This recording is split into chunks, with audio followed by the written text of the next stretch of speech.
By the way, number 20, 21. Yeah, 21. Okay, sorry. Yeah, wheels stopped turning about 6 hours ago because I'm in the process of completing probably the longest working week I've ever had and probably the most grueling working week of all time. But yeah, we got the 2010 Olympics starting in a couple of days, and as a result, work has been just beyond hectic. And it's probably only going to get worse throughout February. So yeah, I didn't get a chance to watch that many videos this month, so what I'll do is I'll just review the ones that, I'll just go over the ones that were responses to me, and if I have any time left, I'll be covering some of the other ones I watched. But I'm not going to have time left to keep fucking rambling. So start out with the circumcision video, and yeah, apologies in advance if this is disjointed or anything. I really am. I'm not fully there, but I'll be uploading it anyway. Yeah, start out with the circumcision video. Mostly positive feedback. I can't believe it. I wasn't expecting that. Because most videos where I am expecting more fucking positive feedback, I get mostly dissent. And I have to end up arguing with like 6 people at once in the comment section, and they keep replying, and it's just grueling as hell. But this time around, I mean, the comments were brilliant. Probably my favorite comment section to one of my videos ever. So thumbs up for me on that one. And not everybody liked it, obviously. There were a few dissenting voices, but before I get into that, a few of you guys asked me if I'll be doing a second part on completing the article. No, I won't be doing that.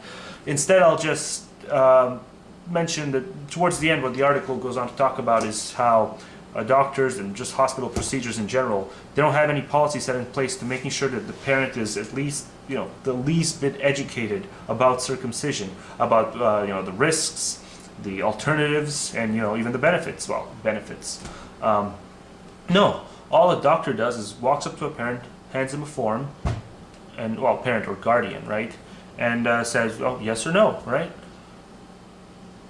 I'm serious. They don't make sure that the parent can have an IQ of fucking 30, and it'll still be up to the parent to decide whether or not the kid gets amputated. The patient gets amputated. So yeah, it's just beyond. I was just beyond words. The fact that anyone would, ponder as to why I'm talking about this. But we'll get into that. So obviously the main response video was Gary's, and he did about 3 response videos. And the first one talked about how it's not really mutilation, and how it's excessive rhetoric to call it mutilation, but bullshit. I mean, you're removing a part of a fucking vital organ, okay, part with 20,000 nerve endings. How is that superfluous skin? It's been demonstrated to have a purpose. It's just a scientific fact, and mutilation is defined as the removal of a vital part. So sorry, it just doesn't hold up. Evolution did get it right, and we can say that evolution got it right in this case without saying that evolution gets it right all the time. So bullshit on you for trying to throw us into that lumpy category of evolution worshippers who we'll just take anything we can get. If it's natural, then it's good. No, bullshit. This one instance, they got it fucking right. It got it right. And as far as the, nobody really knows because the circumcised guys don't know what it's like to be uncircumcised, and the uncircumcised guys don't know what it's like to be circumcised. You don't have to be circumcised to experience the skinless penis, unless you have phimosis or something. You can simply roll up the foreskin and keep it rolled up, and you can experience the circumcised experience. So just profoundly ignorant of you to state the other, the contrary, because it's bullshit. We can experience both. You guys really can't, unless you do the foreskin restoration thing, which even when you restore the foreskin, it's not gonna do it fully. It has to be, at birth, birth foreskin. And what else was there? Yeah, the penis contest. Walk up a set of stairs and see what happens. Whose penis is gonna smell more? Yeah, so I mean, the analogy really does stand, and these people keep ignoring the analogy. But yeah, I can simply make the same case. Well, I'll just walk around. I'll go for a jog, and instead of taking a shower after a jog, I'm just gonna keep obsessing over the fact that my armpits stink, and I should fucking amputate my arms as a result. It's the exact same thing, and you guys really have to come to terms with that.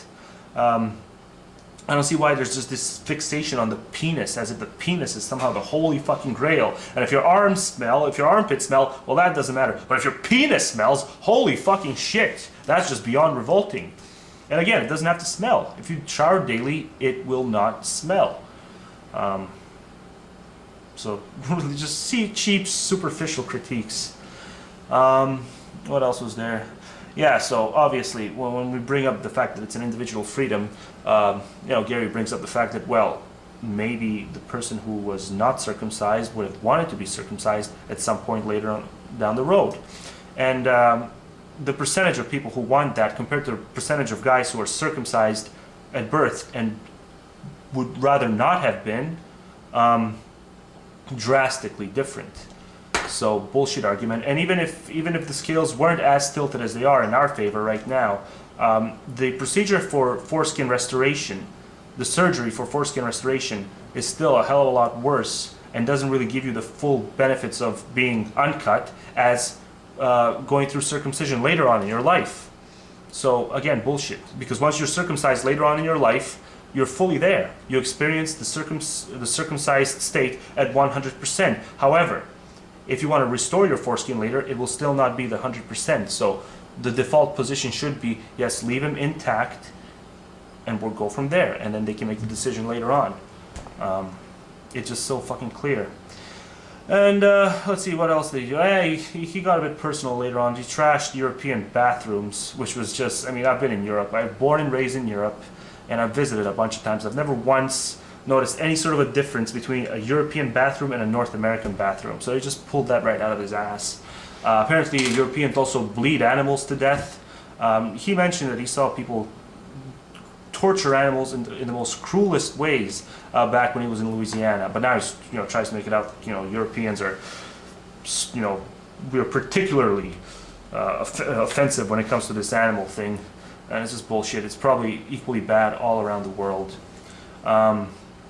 And yes, finished off his video saying that, well, you assholes should be talking about life in general and why reproduction in general shouldn't take place, not just focusing on this little trivial issue. I've done anti-reproduction videos. I've done like fucking half a dozen of them. So yeah, I'm not going to be redundant and talk about nothing but anti-reproduction. Yeah, every now and then I'm going to do a new topic. And yes, circumcision is an important enough topic. And if you can't see that, if you're going to keep comparing it to babies, and you're going to keep saying babies and insects are the same fucking thing, even though the fact you admitted it in a video, or you pondered it about bugs' capacity to feel pain. And there was even a tribute video done to you where you ended up talking about that. Bugs' capacity to feel pain. So you're going to worry about that but not the babies. Why? Because it's in your fucking convenience not to worry about it now. So it's just bullshit. Watch a circumcision video, okay? The screams aren't because, the baby is just, feels like screaming. No, the scream fucking takes place once the snipey happens. And it's a scream of pain. So fuck you.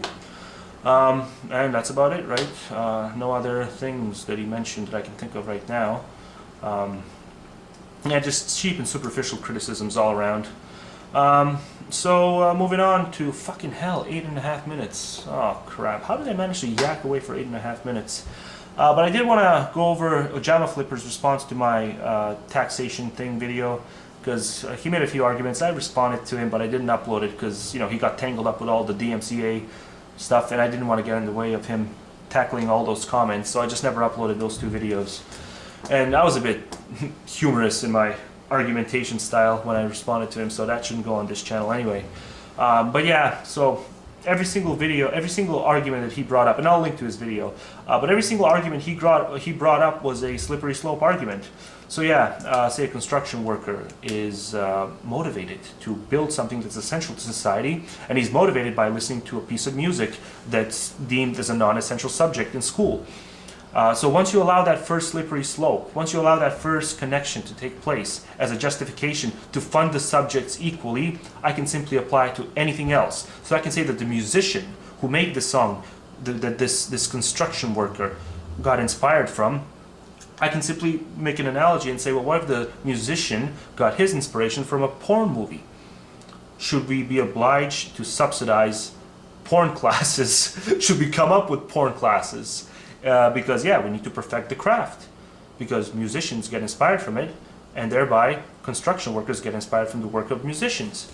So yeah, it's really, once you allow that first slippery slope connection to take place, there's no fucking end to it. And that's why we should simply stick to the goddamn things that we know are essential. Things like science, social studies, math, linguistics, and the rest of the stuff is just an indulgence.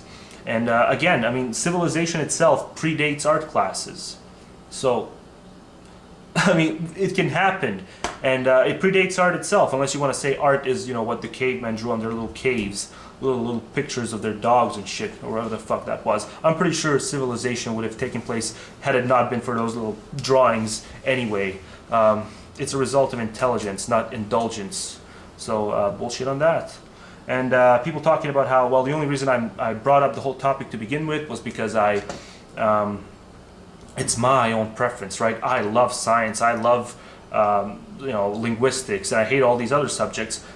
It's bullshit. It's not my subjective preference. I like music, art, and shit like that way more than the rest of these topics that I defend